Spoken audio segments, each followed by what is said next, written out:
Hello guys, तो कैसे हैं आप लोग गाइस। आज हम समझेंगे ग्लोब और उनके अक्षांश और देशांतर के बारे में। तो गाइस इंट्रो तो दिया नहीं। Hello guys, welcome back to the channel Indian academy of students. Guys आज के सेशन में हम समझेंगे ग्लोब और अक्षांश एंड देशांतर।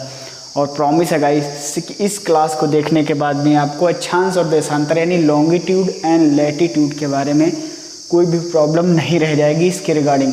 तो गाइस वीडियो शुरू करने से पहले आप चैनल पर नए हैं तो प्लीज़ चैनल को सब्सक्राइब कीजिए, वीडियो को लाइक कीजिए और कमेंट करके बताइए कि हमारी क्लासेस कैसी लग रही हैं और उनमें क्या क्या इम्प्रूवमेंट किया जा सकता है। तो अपनी तरफ से हम आपको बेस्ट देने की कोशिश करते हैं, सो आज भी देंगे। ओके गाइस, तो जैसा कि मैं बहुत अच्छा चित्रकार तो नहीं हूँ गाइस, लेकिन मैं जैसा भी बना पाया हूँ वृत्त को, तो वो पृथ्वी को तो मैं बनाया हूँ।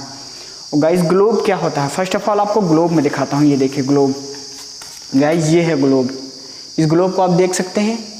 तो अब आपने ग्लोब देख लिया गाइस, आई होप आपने ग्लोब देख लिया होगा या आपने देखा ही होगा ग्लोब। तो मैं ग्लोब के रिगार्डिंग थोड़ा सा बात करता हूँ। ग्लोब क्या होते हैं, पृथ्वी का एक वास्तविक रूप होता है जिसको समझाने के लिए हमको एक भौतिक रूप में बनाया गया है गाइस।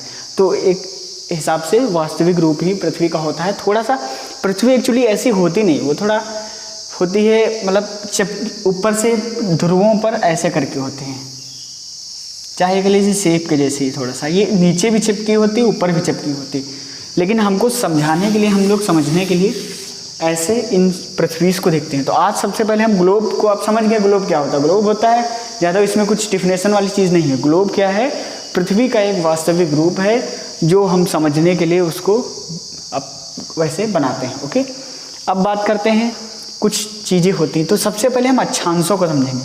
तो ये जो मैंने बनाए हैं ये क्या है, अक्षांश। अक्षांश ओके गाइस, ये हैं अक्षांश। तो अक्षांशों के रिगार्डिंग हम कुछ देखते हैं। अब आप कहेंगे कि सर अभी आपने एक क्लास में पढ़ाया था कि जब कटिबंधों के बारे में, तो सर सीधा सीधा बना रहे थे। विषुवत वृत्त देखिए, ये है, ये विषुवत वृत्त यहाँ पर था, अभी आपने यहाँ पर कर दिया, क्यों कर दिया। तो इसके बारे में भी हम आपको बता दें। एक्चुअली हमने क्या लिया है, अक्षांशों को आपको अच्छे से समझाने के लिए पृथ्वी को थोड़ा सा घुमा दिया अपने हिसाब से, क्योंकि अपने हिसाब से बनाना है तो अपने हिसाब से किधर भी घुमा सकते हैं इसको। ओके, तो मैं आपको समझाने के लिए सबसे पहले जो पृथ्वी होती है, ये देखिए ग्लोब में, तो ऐसे राइट, ऐसे पश्चिम से पूर्व की तरफ गाइस, ये पूर्व है, आप समझ सकते होंगे। जानते हैं कि नहीं जानते हैं? जानते हैं तो नहीं जानते तो जान लीजिए, ये पूर्व है और ये है पश्चिम। ओके गाइस, तो ये पश्चिम, तो ये इधर से घूमती इधर को ऐसे करके, ऐसे पृथ्वी घूमती है। तो हम ग्लोब में दिखाने के लिए क्या करते हैं, पिन लगाते हैं। ये देखिए ये पिन, तो ये पिन एक जो रेखा, काल्पनिक रेखा, वैसे ये ओरिजिनल पृथ्वी में कोई जो पिन नहीं लगी है गाइस, वो अपने आप ऐसे ही घूमती नेचुरल तरीके से। हम लोग समझने के लिए उसमें ग्लोब में पिन लगाते हैं। तो क्या है, ये देखिए पिन है काल्पनिक, समझिएगा। तो इसीलिए हमने इसको समझाने के लिए आपको अच्छे से बता दिया। और यहाँ पर ये देखिए पिन भी लगा दिया, मतलब एक सेंटर पॉइंट भी, कि ये उत्तरी ध्रुव का सेंटर पॉइंट है। उस ऊपर पूर्व, पश्चिम, उत्तर, दक्षिण, ऐसे लाइन खींच के ऐसे बनाया जाता है। मैं अभी खींचूंगा नहीं तो ये अक्षांश बेकार हो जाएगा गाइस। ओके, तो ये है उत्तरी ध्रुव, अब ये पिन है, तो यहाँ से ये घूमता है, तो इसको अक्ष बोलते हैं गाइस। जहाँ से ये सेंटर पॉइंट अपने ही धुरी पर घूमता है, इसको अक्ष बोलते हैं गाइस। ये है अक्ष, ये है अक्ष। ओके गाइस, तो अब आप अक्ष समझ ले, जहाँ से पृथ्वी घूमती है, जहाँ पर अपने ही जो जगह पर घूमती है, खुद का घेरा लगाती है 24 घंटा पूरा करने के लिए, तो वो होता है अक्ष। और ये है उत्तरी ध्रुव, जैसा कि मैंने पहले से लिख दिया है। अब ये 80 डिग्री उत्तर में है गाइस, 80 उत्तर में, क्योंकि भाई यहाँ से ये तो विषुवत वृत्त है।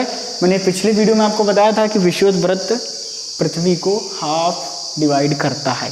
एक ऐसी काल्पनिक रेखा है, वो भी नेचुरल नहीं है, काल्पनिक रेखा है जो पृथ्वी को हाफ यानी जैसे गेंद हो गया, ये गेंद है मान लीजिए, तो ये यहाँ पर विषुवत वृत्त है या काल्पनिक रेखा लाइन हम लोगों ने खींच ली है, जो पृथ्वी को आधे आधे भाग में डिवाइड करेगा। ओके, तो ये है। अब आप कहेंगे नीचे क्यों बनाया, क्योंकि मैंने पहले बता दिया आपको, ये समझाने के लिए मैंने इसको नीचे बनाया था कि थोड़ा सा घुमा के मैंने, नहीं तो आपको उत्तरी ध्रुव ऐसा नहीं दिखता, फिर आपको आधा आधा ऐसे करके दिखता। मैंने थोड़ा सा घुमा के बना दिया है तो आपको क्लियरली उत्तरी ध्रुव दिख रहा है। अक्षांश समझाने के प्रयास करता हूँ। तो ये 80 डिग्री उत्तर में है और फिर ये एक लाइन आती है, ये देखिए ये भी एक अक्षांश है। अब अक्षांश एक्चुअली होता क्या है, आपको थोड़ा सा परिभाषा इसके बारे में बता देते हैं। इस परिभाषा में मैं साइंटिफिक आपको कोई नोट्स बनवाने का प्रयास नहीं कर रहा हूँ, आप अपने आप से खुद के नोट्स बनाइए, खुद इसमें समझिए, फिर समझिए कि किस कैसी भाषा में आप लिख सकते हो, कि जब आप एग्ज़ाम में लिखने जाएंगे तो अपनी ही भाषा काम आएगी, किताबी भाषा काम नहीं आएगी। तो वहाँ पर आपको अपनी भाषा में लिखना है, इसलिए नोट्स आप अपनी भाषा में बनाइए। तो अक्षांश क्या होते हैं, वे समांतर या समानांतर रेखाएं गाइस, जो भी आपको वर्ड समझ में आए, वो parallel line, parallel line in the sense ये है पैरेलल लाइंस। ओके, तो ये है पैरेलल लाइंस यानी समानांतर रेखाएं। वे समानांतर रेखाएं, वे काल्पनिक समानांतर रेखाएं जो पृथ्वी को, उनके क्षेत्रों को समझने के लिए हम खींचते हैं, उनको अक्षांश कहते हैं। तो ये विषुवत वृत्त हो गया, ये मैंने डॉट डॉट इसलिए खींचा, इनके जैसे नहीं खींचा, नहीं तो आप समझ नहीं पाते। ओके, ये डॉट डॉट खींचा है, ये विषुवत वृत्त है, ये पृथ्वी को हाफ हाफ डिवाइड करता है।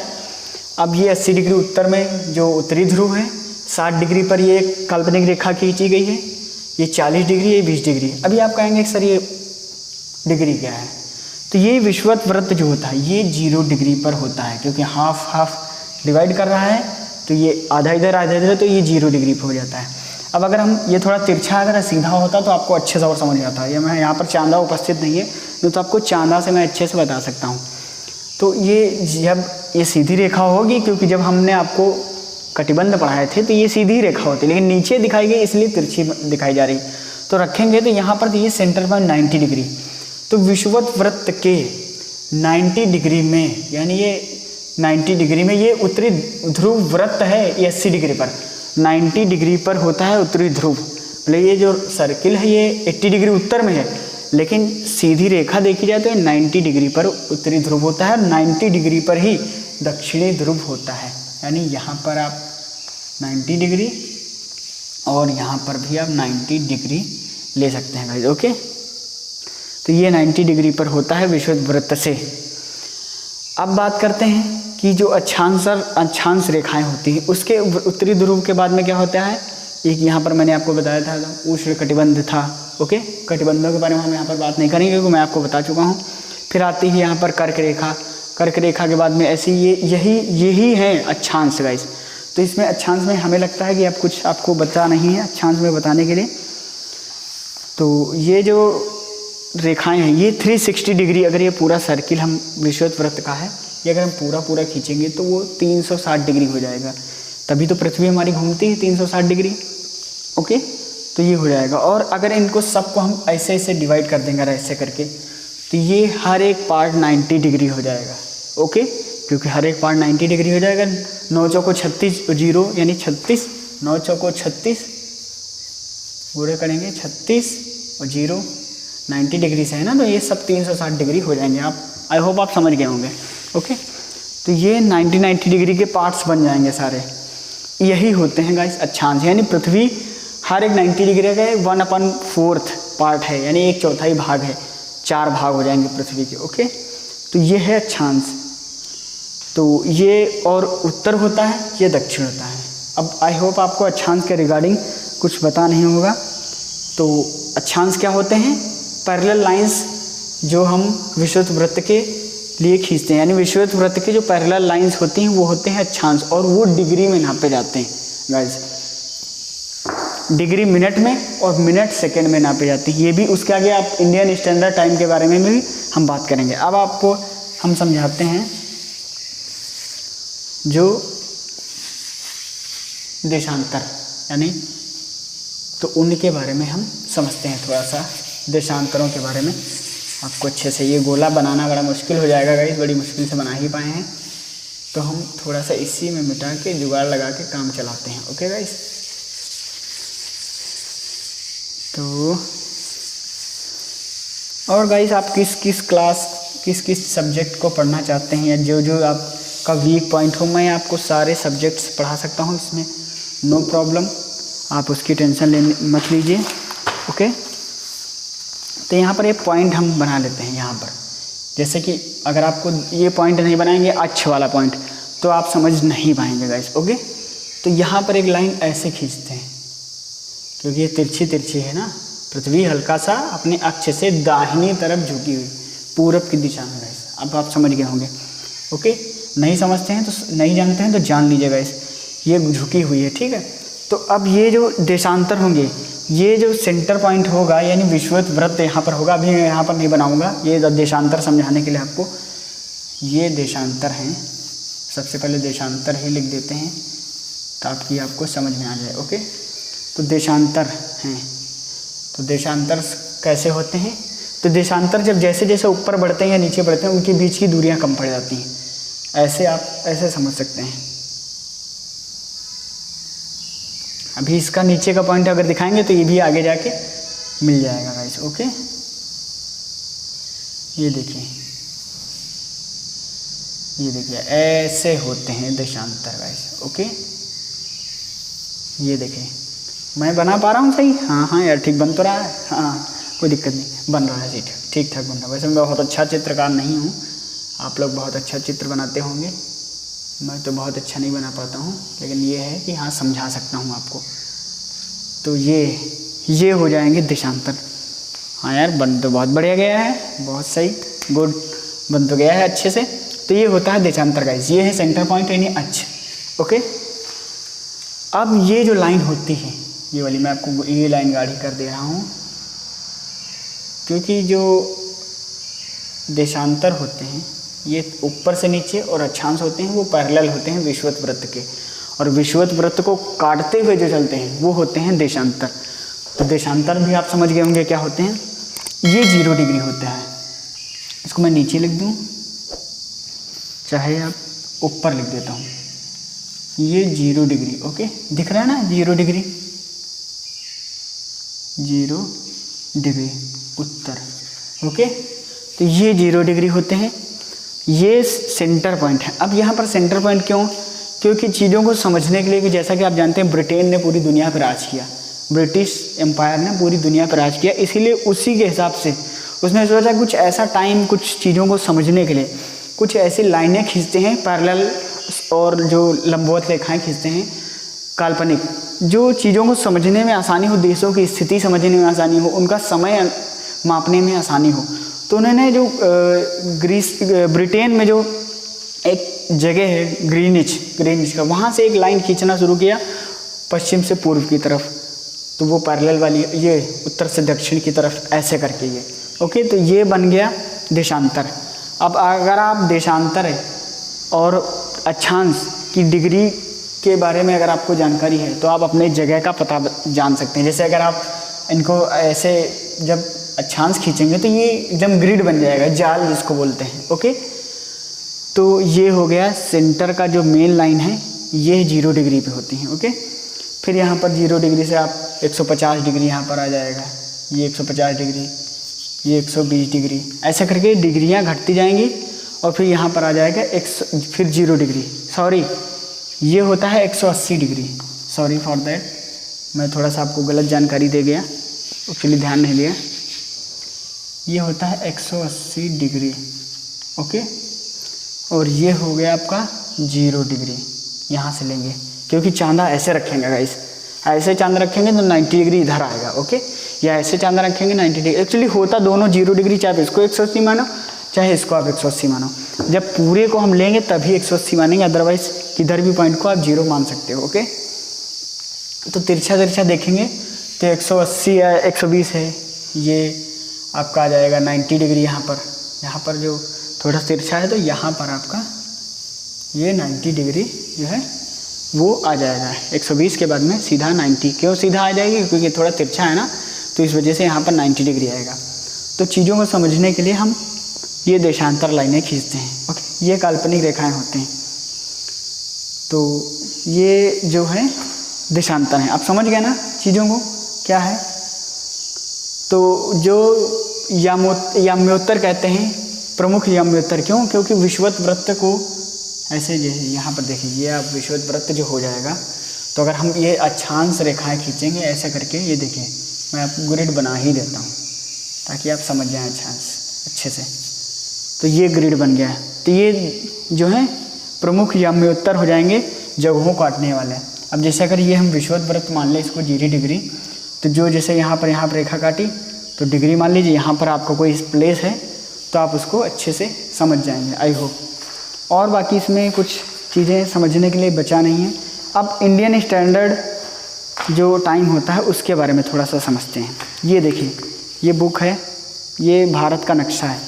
चलिए ट्राई करते हैं हम भारत का नक्शा आपको बना के बताते हैं। ओके, थोड़ा सा टाइम तो टेकिंग है, लेकिन आपको अच्छे से इंडिया का नक्शा है वो भी आप देख लेंगे मैं कैसे बनाता हूँ, और वो बन भी जाएगा गाइस, और अच्छे से आपको समझ में भी आ जाएगा। ओके, तो यहाँ से शुरू करते हैं।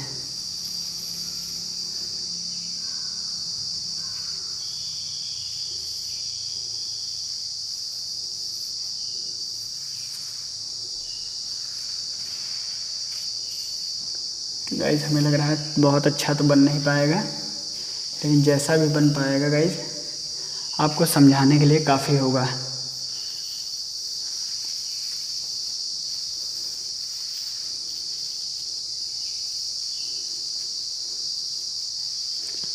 गाइस मुझे लगता है मैंने नक्शा तो बिल्कुल भी अच्छा नहीं बना पाया हूँ। इधर से श्रीलंका लटका रहता है, उसके आपकी टेंशन लेने की ज़रूरत नहीं। मैं आपको समझाने के लिए जो भी उल्टा सीधा मैप है वो मैंने बना दिया है। तो जो लाइनें हैं, लंबवत रेखा है, उन्हीं को देशांतर कहते हैं, जो ऊपर से नीचे खींची जाती थी।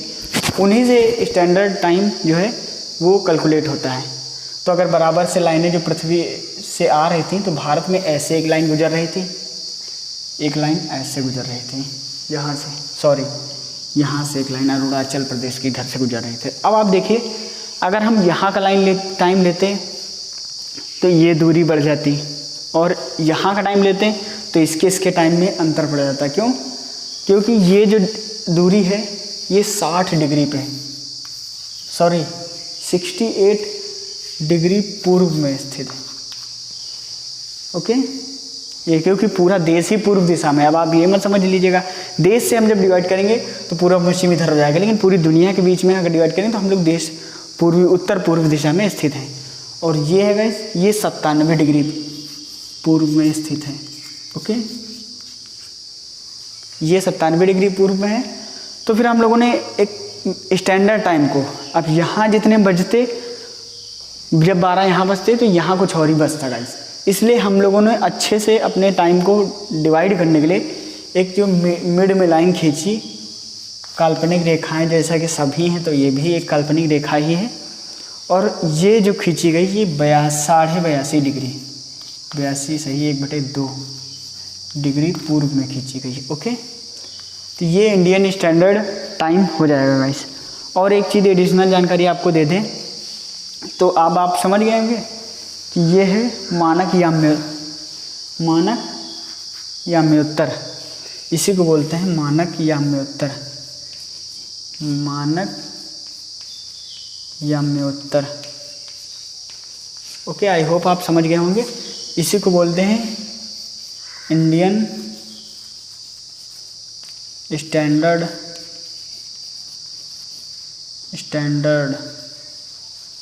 Time. Okay, Indian standard time क्या है, कितने डिग्री पे स्थित है? 82.5 डिग्री पे। ओके, या आप इसको ऐसे भी लिख सकते हैं 82 डिग्री 30 मिनट पूर्व। ओके, तो ये है, ये इंडियन स्टैंडर्ड टाइम क्यों है? क्योंकि ये जो देशांतर था, तो एक लाइन देशांतर इधर से आ रहा था, एक देशांतर इधर से आ रहा था, यानी अरुणाचल प्रदेश से रहते, एक से कच्छ के गुजरात से गुजर रहा था, तो वो बहुत ज़्यादा डिफरेंस हो जाता। इसीलिए स्टैंडर्ड टाइम जो है वो ये रखा गया। और आपको एक जानकारी दे दें कि जो ब्रिटेन का टाइम में और अपने टाइम में 5.5 घंटे का अंतर है, यानी जब वहाँ के 12 बजेंगे तो हमारे यहाँ 5:30 बजे होंगे गाइस, और जब वहाँ 2 बजेंगे तो फिर यहाँ कितने बजेंगे? आप 5 जोड़ लीजिए, 5 2 7, 7:30 बजे होंगे। ओके, तो आई होप ये चीज़ें आपको क्लियर हो गई होंगी। तो थैंक्स फॉर वॉचिंग, मिलते हैं नेक्स्ट वीडियो में, तब तक के लिए नमस्कार, जय हिंद, वंदे मातरम।